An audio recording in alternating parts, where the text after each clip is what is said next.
नीति खराब नहीं करता तो जनता उसको गाइड करेगी कि आप कदम क्यों गलत कर रहे हैं।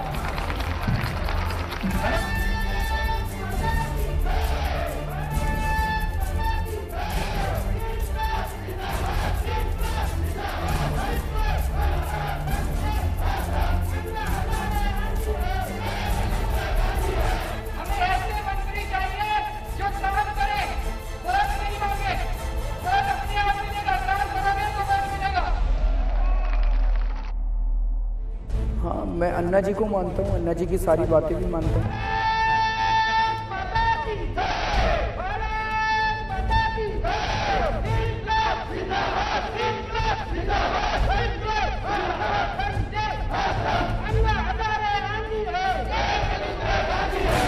जब यहाँ पे था भाई, एक तरफ अन्ना जी कह रहे थे राजनीति में, एक तरफ देश खड़ा था और एक तरफ अन्ना जी का फरमान था, दोनों में से चुनना था।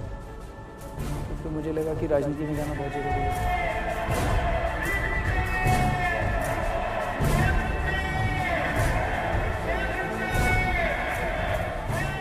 हर इंसान प्लानिंग करता है, लेकिन होता तो वही है जो ऊपर वाला चाहता है। अपनी प्लानिंग चलती नहीं है बहुत ज़्यादा। हो गई है पीर पर्वत सी पिघलनी चाहिए, इस हिमालय से कोई गंगा निकलनी चाहिए। मेरे सीने में नहीं तो तेरे सीने में सही, हो कहीं भी आग लेकिन आग जलनी चाहिए।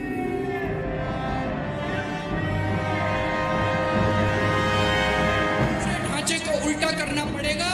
नेता और अफसर आगे से सीधे जनता को रिपोर्ट करना चालू करें, ऐसे ढांचे की हम परिकल्पना करें।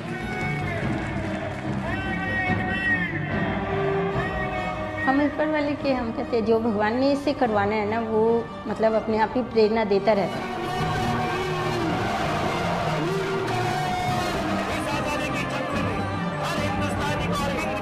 ना मैं कभी खेला और ना मैंने कभी किसी खेल को फॉलो किया। राजनीति खेल है, खेल नहीं है। राजनीति तो लोगों की ज़िंदगी का सवाल है।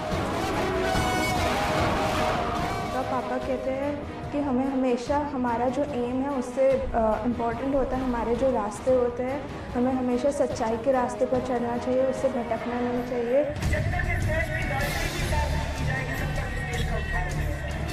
मुझे लगा अरविंद के अंदर एक और अरविंद है जो वर्क से ज़्यादा संबंध, इंसान की ज़रूरतें, इन सब के बारे में हर वक्त सोचता रहता है, और वही उसका ड्राइविंग फोर्स है। पॉलिटिक्स के बाद अब मुझे फुल टाइम मेडिटेशन करना है, विपश्यना करनी है। मैं फिर फुल टाइम इसी के अंदर जाऊँगा। तो मैं कहूँगा he was different and he is different.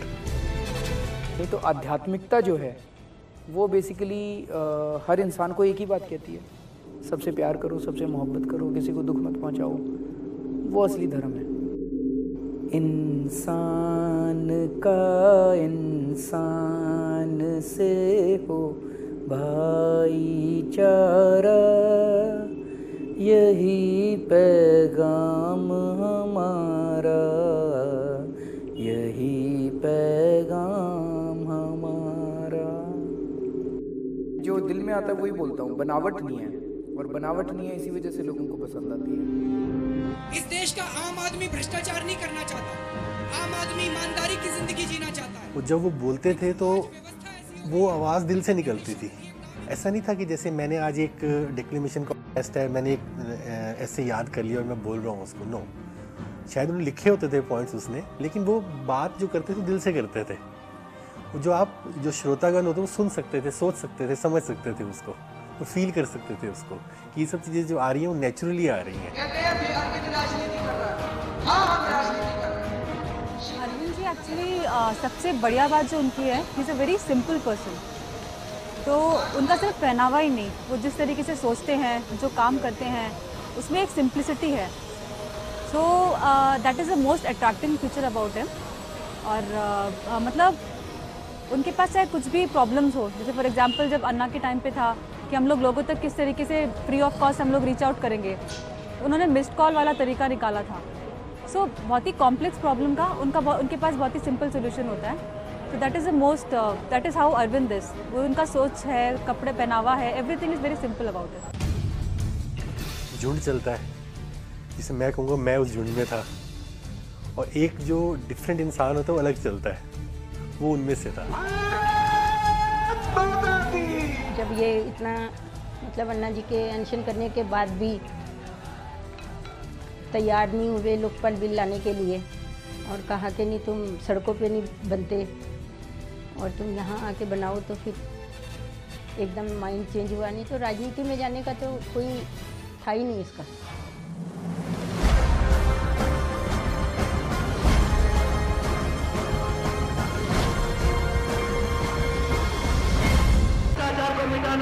जो छद्म सेकुलर्स हैं, जिन्होंने अपीजमेंट के नाते इस देश का नाश मारा, उतना ही नाश फर्जी राष्ट्रवादियों ने मारा।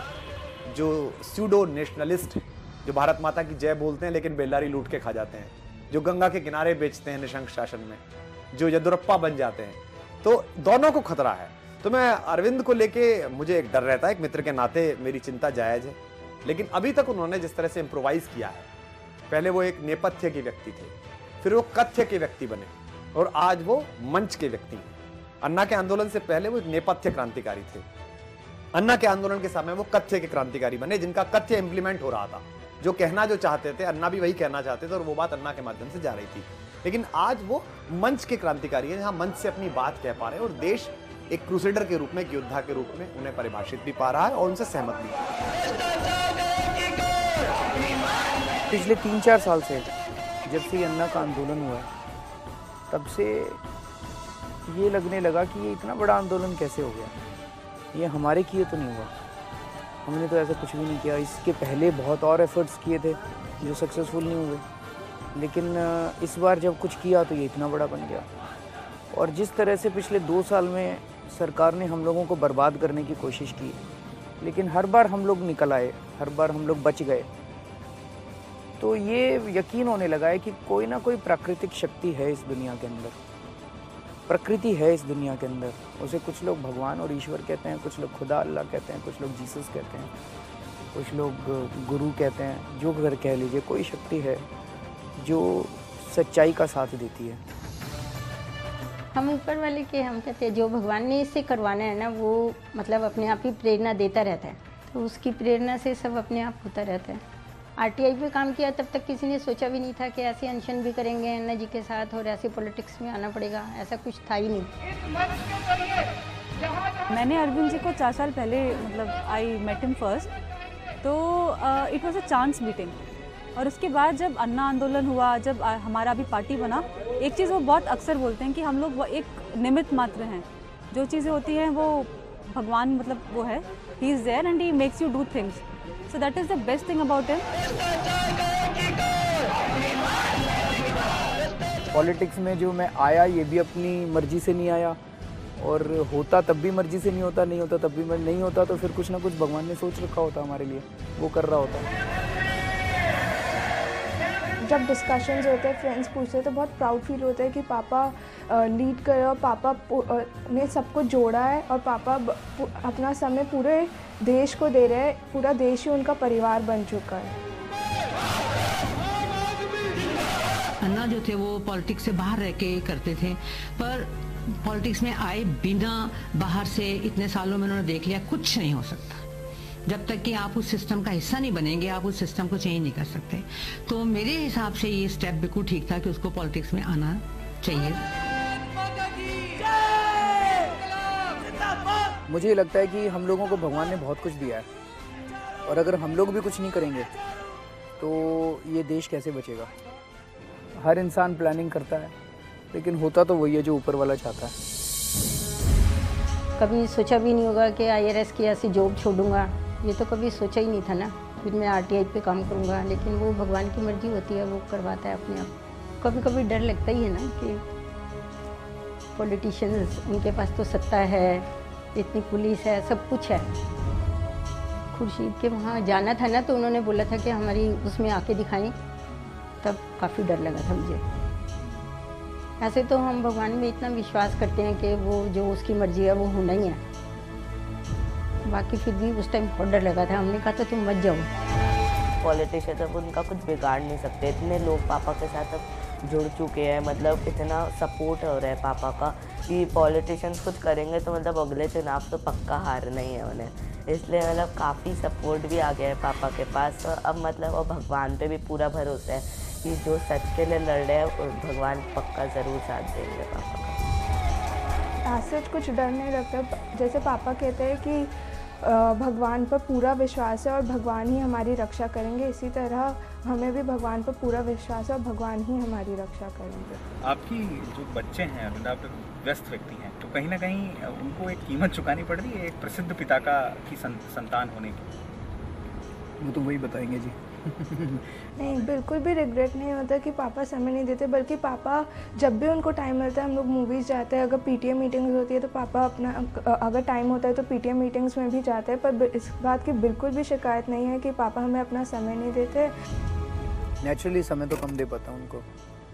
आप लौटते होंगे समय में बिल्कुल नहीं दे पाता उनको। पापा बल्कि हमारे अलावा पूरे देश को टाइम दे रहे हैं, वो ज़्यादा बड़ी बात है। हमें बहुत खुशी है बल्कि कि पापा अपना समय पूरे देश को दे रहे हैं। अभी एक आम आदमी के लिए जीना मुश्किल, महंगाई ने मार दिया है, भ्रष्टाचार बढ़ता जा रहा है, तो इन सबको दूर करना है। अब किसी ना किसी को इनिशिएटिव लेना होगा और अब पूरी जनता जाग गई है, जनता रोड पर निकल रही है, मिलकर अब इसको साफ करेंगे, क्योंकि जब आम आदमी मिल जाता है तो बड़े बड़े तख्ते हिल जाते हैं।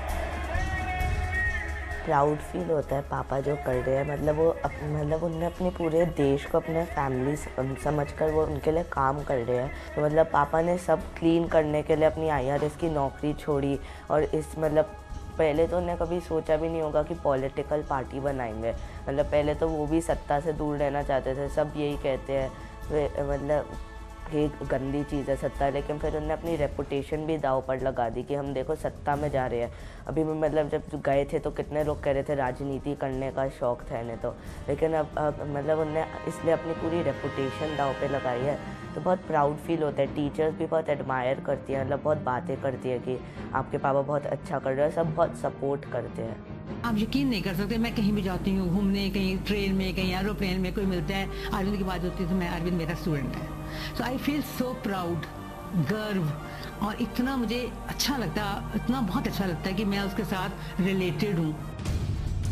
पूरा विश्वास है कि अब इस बार आम आदमी की ही जीत होने वाली है, क्योंकि सब लोग अब तंग आ गए हैं। कितने मुद्दे, महंगाई, भ्रष्टाचार, कहाँ भ्रष्टाचार नहीं, नीचे से लेकर ऊपर तक भ्रष्टाचार में अब पूरे सारे इंस्टीट्यूशंस डूब गए हैं। तो इसलिए अब मुझे पूरा विश्वास है कि अब जनता जाग गई है, जनता साथ आ गई है, और जनता को बिलीव आ गया, फेथ है कि हाँ कि परिवर्तन आ सकता है इंडिया में।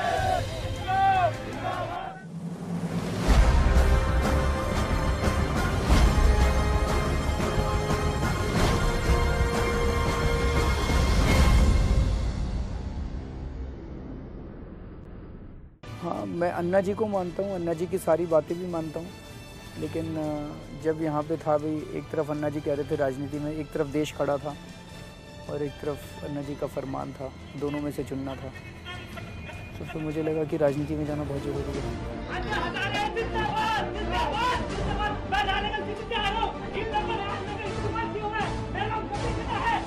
अरविंद ने अपने खुद के लिए कुछ नहीं किया, त्याग किया, घर का,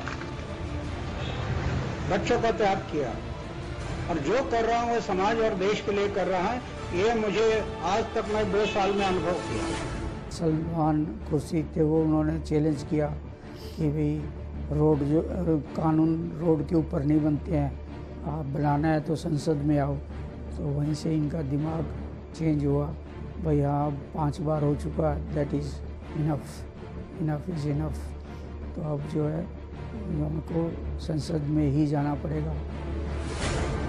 अब तो हमें यही लग रहा है कि हाँ देश का भला होगा, जनता का भला होगा, तो वो देश के लिए जो कुछ भी कर रहा है तो जीत के आए, इनकी पार्टी बने। आज कांग्रेस के और शीला दीक्षित के 15 साल के कुशासन, भ्रष्टाचार और महंगाई, इनका जो 15 साल का कुशासन है उनका खत्म होने का समय आ गया है। आज फॉर्मली उसका पर्चा भरा जाएगा। ये चुनाव हमारा चुनाव नहीं है, ये चुनाव अरविंद केजरीवाल को मुख्यमंत्री का बनाने का चुनाव नहीं है, ये चुनाव दिल्ली के हर इंसान को मुख्यमंत्री बनाने का चुनाव है। बोला था कि बेटा कैसे चलेगा, घर का खर्चा कैसे चलेगा, तुम जॉब छोड़ रहे हो। तो कह रहा कि मैंने पहले हाफ पे ली थी छुट्टी जैसे, फिर फुल सैलरी कटा के ली। तो बोला मम्मी चलेगा ना, एक बार पैर स्लिप हो जाए बाथरूम में तो क्या होगा, कहीं भी एक्सीडेंट हो सकता है, इतना फ्यूचर का क्यों सोचते हो आप। वो अच्छी खासी सरकारी नौकरी में थे जिसको पाने के लिए लोग पता नहीं कितनी कोचिंग करते हैं और कहाँ कहाँ एग्ज़ाम देते हैं, 1 बार 2 बार 3 बार और वहाँ आते हैं। उन्होंने उस नौकरी को छोड़ के ये काम किया। राइट टू इन्फॉर्मेशन बिल लाने के लिए जो मूवमेंट उन्होंने किया और आज जो पॉलिटिक्स में आके कर रहे हैं, हर स्टेज में मैं समझता हूँ कि वो उसको एक एक्सपेरिमेंट की तरह देखते हैं कि कौन सी चीज़ करें जो उसमें हम सबका भला हो सके। अब आज वो क्या सोच के आए पॉलिटिक्स में, शायद इसलिए आए कि जन लोकपाल बिल को वो बाहर से अन्ना जी के साथ लेके उस मुकाम तक ना पहुंचा पाए जहां तक उस बिल को आ जाना चाहिए। विल पावर इतनी स्ट्रांग है ना कि जो करना है वो करना ही है, फिर हमारी तो हम इसको कभी मना भी नहीं करते। पापा से इंस्पिरेशन मिलती है, उनकी ऑनेस्टी, उनकी विल पावर और सिंप्लिसिटी, इसी को फॉलो करते हुए हमें भी चलना चाहिए। और मैं जनता से भी कहना चाहूँगी, अभी तक आपने इतना सपोर्ट दिया, आगे भी सपोर्ट करते रहिए, क्योंकि अगर हम सब साथ आएंगे तभी हम इन भ्रष्टाचारों को दिखा सकते हैं कि अब इंडिया में भ्रष्टाचार और नहीं चलेगा। अरविंद केजरीवाल भी सिद्धांत के लिए लड़ रहा है, तो मुझे इसलिए उसके सिद्धांत पसंद है, और क्योंकि वो एक प्रिंसिपल के ऊपर अड़ा हुआ है। अदरवाइज पैसे की कोई कमी नहीं, जिस जॉब में वो था पैसे तो करोड़ों में रात को घर आ जाते हैं, पैसों की कोई कमी नहीं थी उसको, पर वो एक सिद्धांत के पीछे लड़ रहा है, इसलिए मुझे बहुत पसंद है।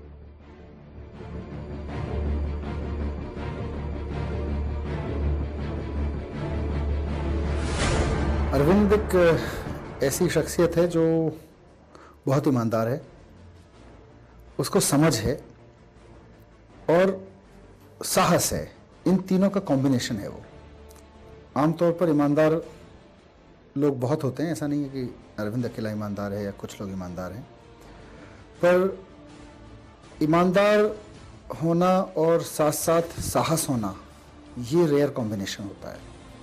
और उसके साथ तीसरा कॉम्बिनेशन ये कि वो बहुत धरातल पे खड़े होकर चीज़ों को समझता है। ऐसा कॉम्बिनेशन मैं आमतौर पर देखता नहीं हूँ एक्टिविस्ट में, लीडर्स में, इवन लंबे समय तक के लीडर्स में मैं ऐसे कॉम्बिनेशंस नहीं देख पाता। हांगकांग में रहता था और अन्ना जी के नेतृत्व में भ्रष्टाचार के खिलाफ ये आंदोलन चल रहा था। मैंने अपने आप को टेस्ट पाया जब ये पता चला कि एक बुजुर्ग आदमी हमारे लिए वहाँ पे भूखा पड़ा हुआ है, भूखा है एक एंटी करप्शन लॉ को पास करवाने के लिए, जो एक्चुअली हमारे भले के लिए है। और इसने मुझे अंदर से ड्राइव किया कि मुझे भी इसका हिस्सा बनना चाहिए। और फिर मैं भी उस दौरान जो है वहाँ पे अनशन पे रहा, मतलब अपनी ज़िद थी, 6 दिन का फास्ट किया था उस दिन, वहाँ पे पूरा नहीं कर पाया। उस दौरान संपर्क में आया मैं अरविंद जी के ईमेल्स के थ्रू। मैंने वहाँ पे, आपने सुना होगा इंडिपेंडेंट कमीशन अगेंस्ट करप्शन एक एजेंसी है, उसी तरह की कुछ एक एजेंसी की बात यहाँ पे की जा रही थी, क्योंकि it's one of the most successful anti corruption agencies in the world. तो मैंने उस पर कुछ शोध किया था, कुछ लिखा था और वो लिख के अरविंद को शेयर किया था। अरविंद को बहुत पसंद आया था और उन्होंने कहा था कि इसके बारे में और भी कुछ पता चलता रहे, तो लेट्स कीप एक्सचेंजिंग आइडियाज़, बातचीत करते रहें। जो एफर्ट वो कर रहा है उसको सक्सेस मिलना चाहिए, क्योंकि बहुत लोगों की उम्मीदें उस पर टिकी हुई है और उसने अपना सब कुछ छोड़ दिया है। इतना हिम्मत, इतना जोश, इतनी लगन शायद ही किसी में होती है। ऐसे लोग बहुत ही कम आते हैं। कहते हैं ना, भगत सिंह एक हुआ, महात्मा गांधी एक हुआ, ऐसे ही लोग आते हैं ना धीरे से नीचे। आपको क्या पता आज कल को अरविंद कहाँ पहुंच जाता है।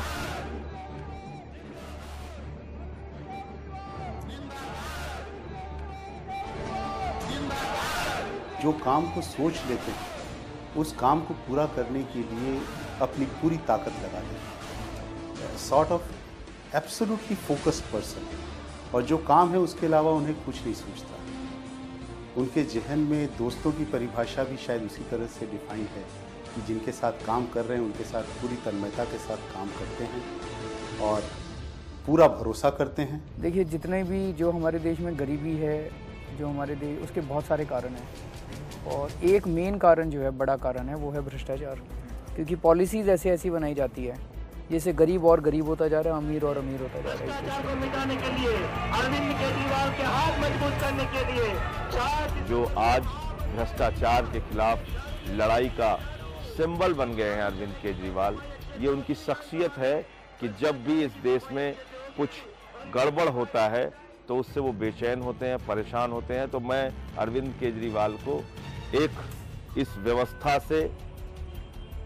व्यवस्था के प्रति आक्रोशित व्यक्ति के रूप में परिभाषित करूंगा। जैसे अब कोयले की खदानें हैं, वो आपने उठा के कुछ लोगों को दे दी इस देश की, तो वो तो कुछ लोगों को फ़ायदा हुआ, और झूठ गलत तरीके से दे दी।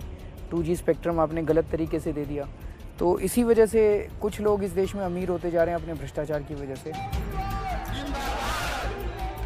अरविंद केजरीवाल एक 24 कैरेट शुद्ध मनुष्य हैं, जो चारों तरफ के अनाचार से और चारों तरफ के किसी भी गलत काम से सहज नाराज हैं, विरोध में हैं और उसे बदलना चाहते हैं। बहुत सारे लोग होते हैं जिनमें एक दृष्टाभाव होता है, सत्य असत्य के प्रति, सुंदर असुंदर के प्रति, खराब और अच्छे के प्रति। कुछ में होता है विचार भाव के, उसे विचार करते हैं। बहुत कम लोग होते हैं जिनमें उसके परिवर्तन की चेतना होती है, जो गांधी में होती है, जो सुभाष में होती है, जो अरविंद में भी होती है। अभी तो है उनमें, क्योंकि ये जो अस्वीकार की भावना है, ये भारत के इतिहास में कई लोगों में देखी है। अटल बिहारी वाजपेयी में भी देखी थी, लेकिन जब तक सत्ता पर अटल जी आए तो वो जो प्रांजल अग्नि थी अस्वीकार कर देने की, तानाशाही को, गलत के खिलाफ खड़े हो जाने की, वो बुझ गई। और वो खुद ही ऐसे हो गए कि उन्होंने अपने जो स्थानीय क्षत्रप जिनमें थोड़ी बहुत भी आभा थी उनको नष्ट करा, चाहे वो गोविंदाचार्य हों, चाहे कल्याण सिंह जी हों। तो अरविंद को लेकर जो मुझे डर लगता है, वो ये लगता है कि जो अग्नि है ये जितनी तेजवान है, जितनी सत्य है और जितनी बिना आवरण के है, ये ऐसी ही रहे आगे तक। इसके लिए क्या क्या सुविधा इसमें डाली जा सकती है, वो अपने आप में महत्वपूर्ण है कि वो विजय के बाद या किसी जगह पर पहुंचने के बाद साइकोफेंट से ना घिर जाएं, वो एकांगी ना हो जाएं, वो जो मैं सोच रहा हूं वो सत्य है ऐसे ना हो जाएं। अभी तो वो स्वराज की धारणा पे लोगों से बात करते हैं, समझने की कोशिश करते हैं, परिवर्तन के उत्स की तरफ जाना चाहते हैं। तो एक मित्र के नाते, सहयोगी होने के नाते मेरी जो वॉच उन पर रहती है और मेरी जो चेष्टा रहती है वो ये रहती है कि वो किसी भी समस्या के, किसी भी बात के सब पक्षों की तरफ देख सकें और एक सहज आत्मिक विश्लेषण करके एक निर्णय ले सकें।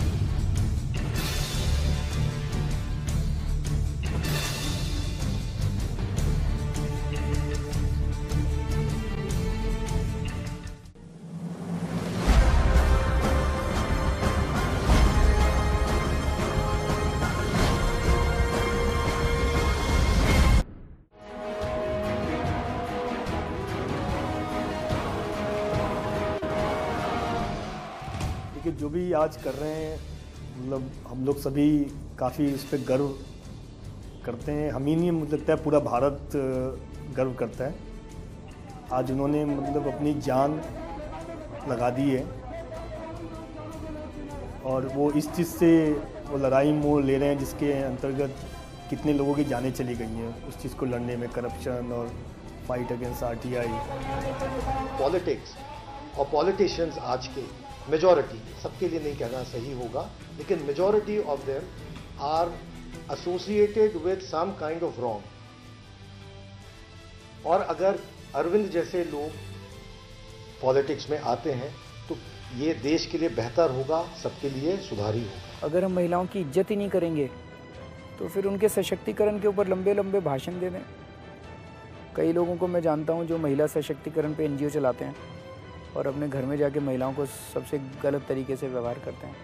आप उनको इज्जत देंगे, आप उनको बराबर समझेंगे तो अपने आप ही सबसे बड़ा सशक्तिकरण तो उसी से हो जाएगा।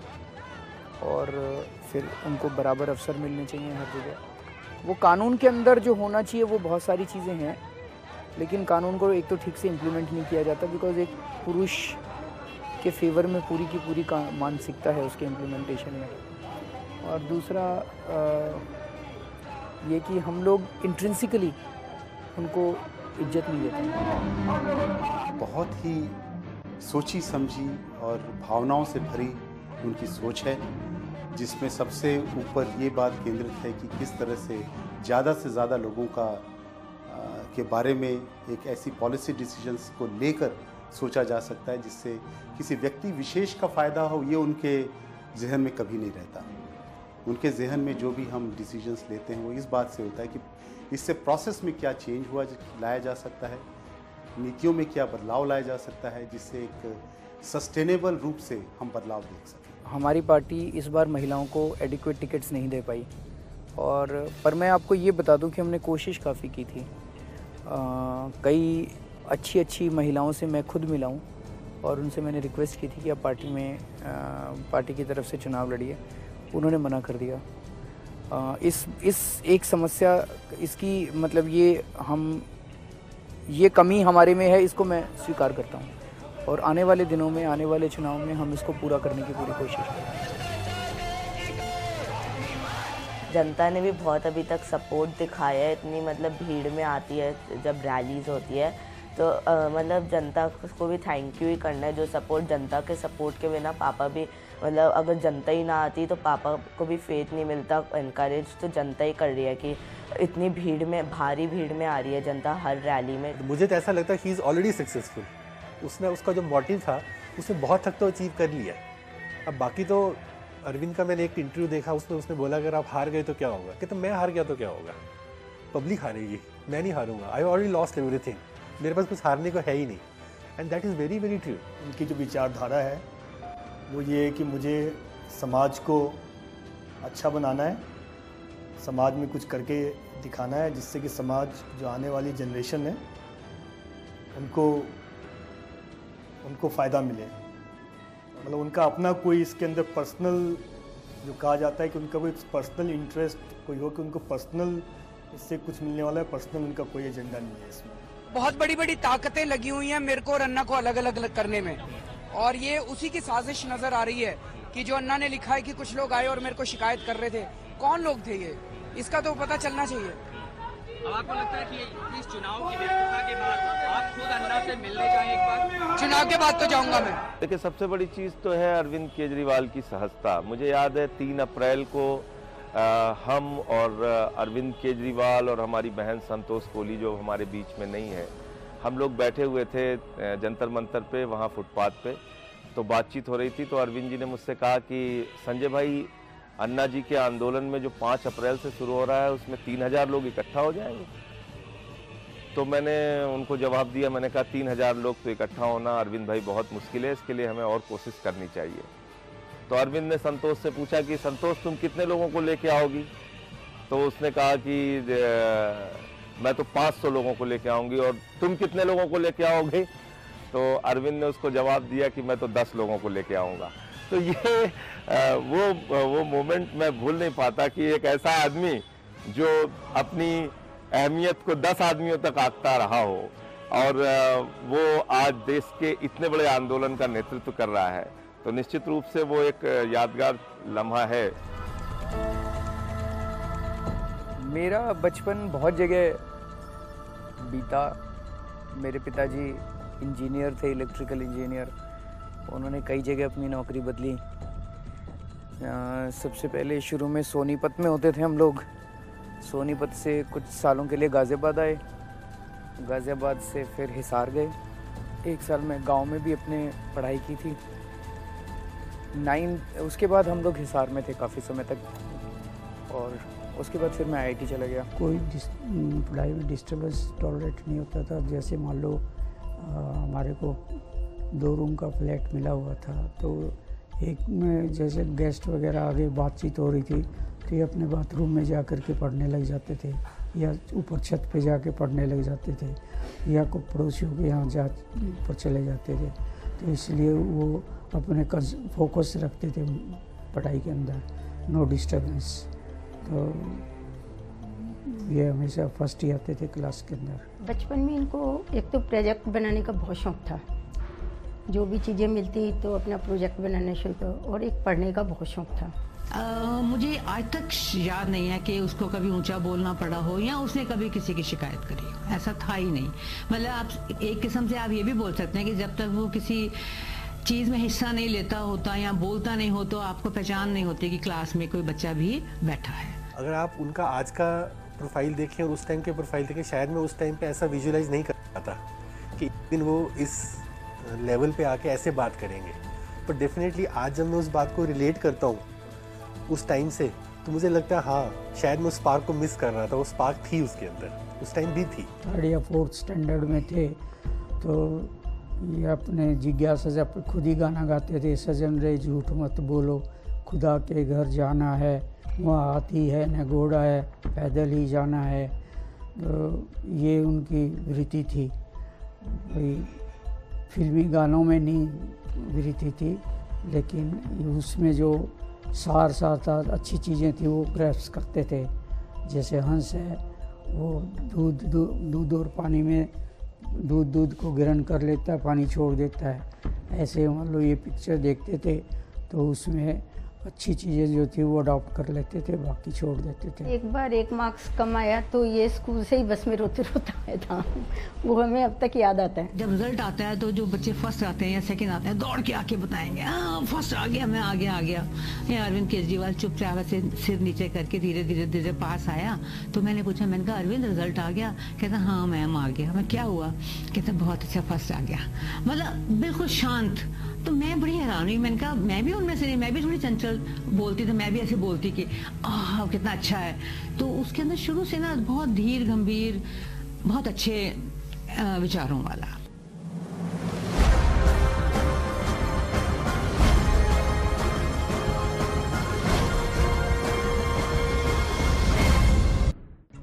मेरे लिए तो वो एकदम जिस तरह से मैंने उनको पहली बार देखा था और शायद आज भी उसी तरह से मैं देखता हूँ, एकदम सरल साधारण व्यक्ति, काफ़ी शांत, पोलाइट, कभी किसी से किसी तरह का झगड़ा नहीं, या बहुत ही सबसे मिलके उस तरह के बहुत फ्रेंडली किस्म के मेरे दोस्त रहे हैं वो। मैं बिल्कुल एक आम बच्चे की तरह था, पढ़ाई। पेरेंट्स का बड़ा प्रेशर रहता था कि फर्स्ट आना है, तो मैंने कुछ नहीं किया पढ़ाई के अलावा, ना मैं खेलता था ना मैं कुछ नहीं करता था, बस पढ़ता ही रहता था। एक बार हमारी कविताओं का कंपटीशन था और मेरी क्लास में से जो हायर सेक्शन में लड़का था वो अरविंद केजरीवाल ने पोएम बोलनी थी। जिस दिन हमारी पोएम सुबह होनी थी स्कूल में, अरविंद केजरीवाल पहुंचा ही नहीं। और मेरे और बच्चों ने मुझे कहा हम एक और बच्चा भी तैयार रखते हैं कि इन केस। तो उन्होंने कहा कि मैम जो नाम देना है ना आप उसका दे दो। मैंने कहा नहीं हम इंतज़ार करते हैं, देखते हैं। जब शुरू होने लगा कंपटीशन तो आप यकीन नहीं करेंगे, मैंने देखा एक चदरा ओढ़ी हुई शॉल से और उसके फादर, जिनको मैं पहले नहीं जानती थी, कभी नहीं मिली थी, वो उस बच्चे को ऐसे पकड़ के और बिल्कुल लेके आए और कहते हैं मैम ये इसको बहुत तेज़ बुखार चढ़ा हुआ है और मैंने इसको बोला था कि तू मत जा, मैं फ़ोन कर देता हूँ। ये कहता है नहीं मैं ज़रूर जाऊँगा, मेरा हाउस हार जाएगा, मेरी मैम इंतज़ार कर रही है मेरा। तो उस समय ना मेरे एकदम से रोंगटे खड़े हो गए और मुझे लगा कि जिस बच्चे के अंदर अभी से अपने काम के लिए इतनी लगन और इतनी रिस्पॉन्सिबिलिटी है, अकाउंटेबिलिटी है, वो ज़रूर उसके अंदर कुछ प्रतिभाएं हैं जो कि छुपी हुई थी, जो देखो अब निकल करके बाहर आ रही हैं। स्कूल में कुछ भी ऐसी एक्टिविटी होती थी जिसमें नॉर्मली सभी लोग नहीं पार्टिसिपेट कर पाते थे, he was always there.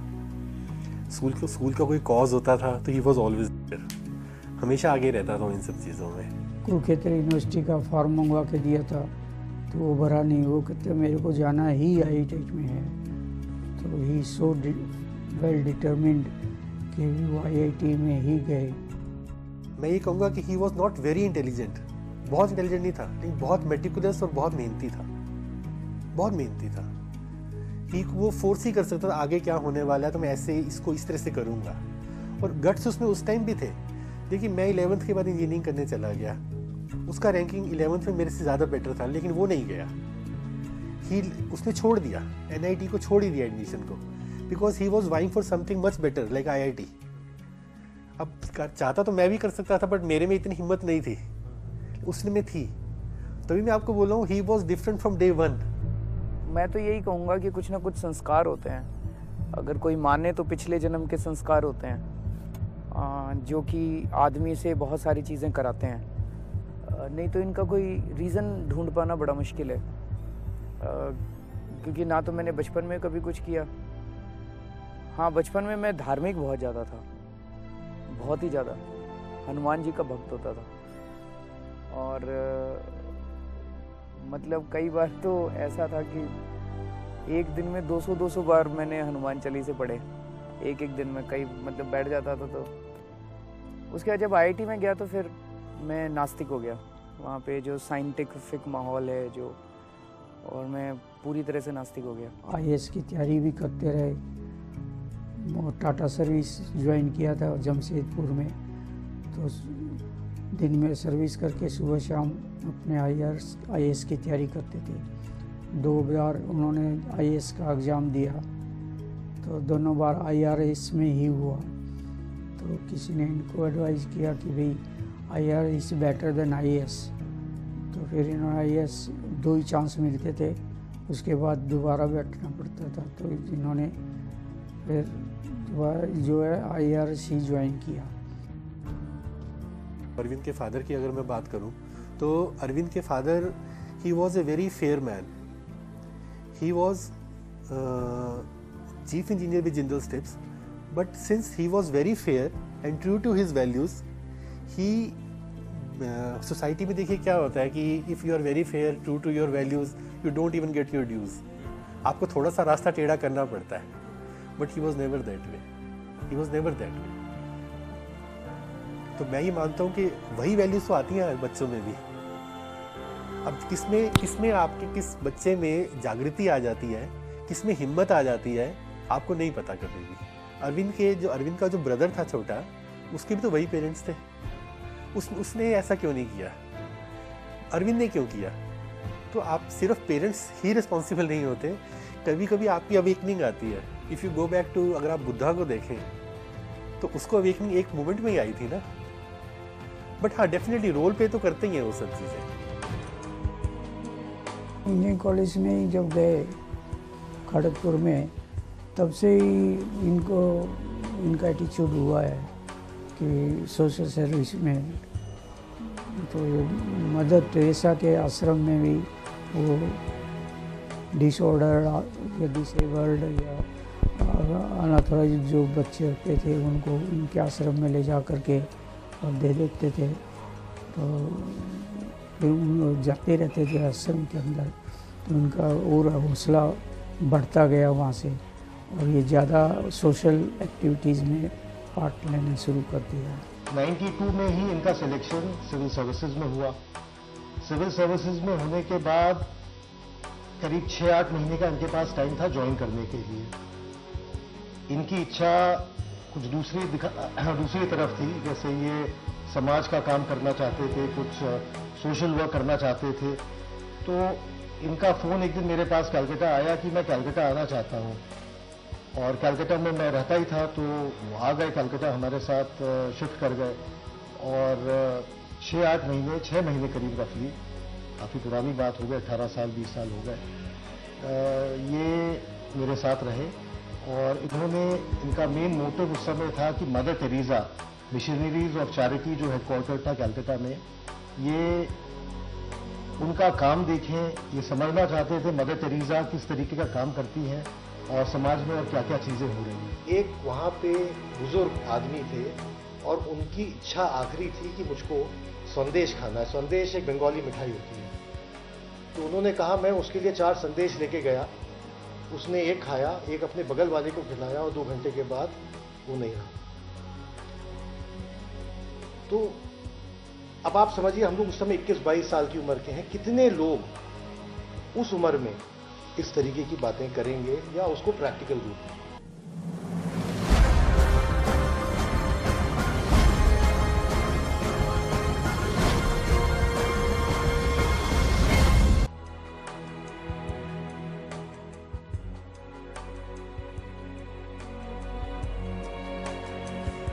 Meeting की शुरुआत थी एक भजन से हुई। एक भजन था, इतनी शक्ति हमें देना दाता, मन का विश्वास कमज़ोर ना हो।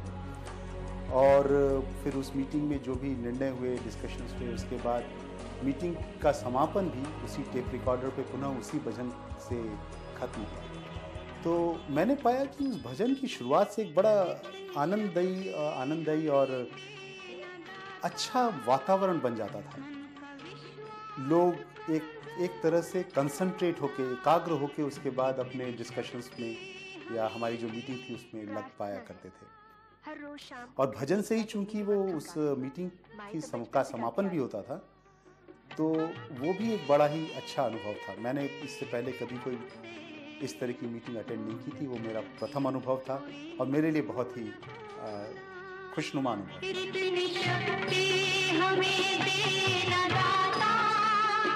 मन का विश्वास कमजोर होना, हम चले नेक रास्ते पे, हमसे भूल कर भी कोई भूल होना।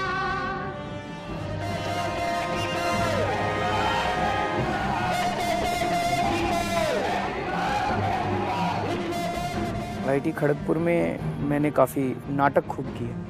वहाँ पे हमारी ड्रामेटिक सोसाइटी होती थी और उसमें प्लेज में पार्टिसिपेट किया करते थे। फाइनल ईयर में मैं ड्रामेटिक सोसाइटी का गवर्नर भी था।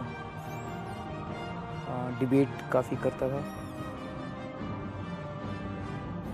पढ़ाई बहुत कम की, लेकिन मैकेनिकल इंजीनियर हूँ मैं, लेकिन मैकेनिकल इंजीनियर का बहुत कम, कुछ भी नहीं आती मैकेनिकल। तभी तो IIT में गए। हाँ, पहले IIT में जाने के पहले बहुत पढ़ाई की, IIT में जाने के बाद बिल्कुल पढ़ाई नहीं की। लगभग सन 2000-2001 की बात होगी। मैं किसी ऐसे ऑर्गेनाइजेशन की तलाश कर रहा था जिनके साथ मैं अपने काम के साथ, अपने प्रोफेशनल लाइफ के साथ कुछ समय बिता सकूं और कुछ समय दे सकूं। हाँ, और मैं स्वयं एक सॉफ्टवेयर प्रोफेशनल हूँ। मेरी खुद की एक कंपनी हुआ करती थी उन दिनों, जब मैं एक किसी चैरिटेबल या सोशल सर्विस ऑर्गेनाइजेशन की तलाश कर रहा था। तो संयोग से नेट की शुरुआत इन दिनों शुरू में ही हुई थी और परिवर्तन का नाम सबसे पहले आया और उसमें अरविंद जी का फ़ोन नंबर लिखा हुआ था। मैंने उस नंबर पे उन्हें कॉल किया और उन्होंने कहा कि उन दिनों एक कमरे में गोल मार्केट के पास उनकी मासिक मीटिंग हुआ करती थी परिवर्तन की, तो उन्होंने मुझे वहाँ पे आमंत्रित किया। RTI के अंदर पार्ट लेना, दो साल की सर्विस छुट्टी ली, स्टडी लीव्स जो कि विद पे मिलती थी। उसके बाद विदाउट पे ली 2 साल। उसके अंदर ITI का काम शुरू किया इन्होंने और अगेंस्ट करप्शन किया। पहले ये नुक्कड़ की वो करते थे मीटिंग, और जो उसके अंदर नुक्कड़ में गाने बाजार में जो है ये कहते थे भी किसी को करप्शन नहीं देनी है। तो इससे जो है ये पैन कार्ड वगैरह जैसे बनाना होता था तो बोले मेरे पास आओ, मैं आपको दिलाऊंगा। फिर इन्होंने राशन की दुकान का देखा, वहाँ पे भी ट्रक भर के गेहूँ वगैरह के और ये मिलों में जाते थे, फ्लोर मिल वगैरह में। तो उनका ये रात को उठ करके और जा करके देखते थे। आंदोलन किया 3 बार अन्ना जी ने किया और 2 बार इन्होंने अनशन किया। लास्ट टाइम में ये 15 दिन तक अनशन पर रहे सुंदर नगरी में। और इसके बाद अन्ना जी ने तो कहा कि भी हमारे एम्स तो दोनों के सेम है, लेकिन रास्ते अलग अलग हैं।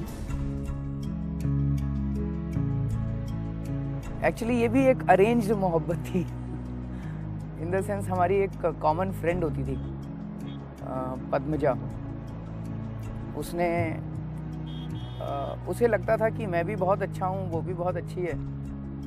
तो उसने आके मुझे कहा कि तुम्हें उसके बारे में सोचना चाहिए, और उसको जाके कहा कि तुम्हें उसके बारे में सोचना चाहिए। तो हम दोनों ने एक दूसरे के बारे में सोचना चालू किया, तो वहीं से बातचीत शुरू हुई।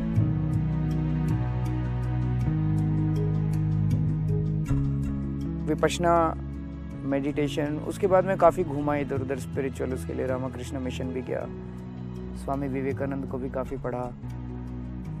और फिर विपश्यना से जब वो हुआ तो विपश्यना मुझे काफ़ी एक साइंटिफिक और स्पिरिचुअल पद्धति नज़र आती है।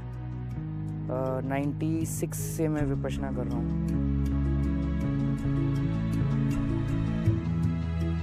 फिल्में बहुत देखते हैं हम लोग, और ये लत डाली थी इसमें IRS में जब मैं था, तो हमारा मोहित एक बैचमेट होता था, उसका एक सिनेमा हॉल है, तो उसको फिल्मों का बड़ा आइडिया रहता था, तो पूरे के पूरे बैच की टिकट्स लेके आया करता था, सारा बैच एक साथ जाया करता था फिल्म देखने। तो उन दिनों में हम लोगों ने, वहीं पे मेरी सुनीता से भी मुलाकात हुई थी, तो कोई ऐसी फिल्म नहीं होती थी जो हम छोड़ते थे उन दिनों में, हर फिल्म देखा करते थे। अब तो ज़्यादा टाइम नहीं मिलता।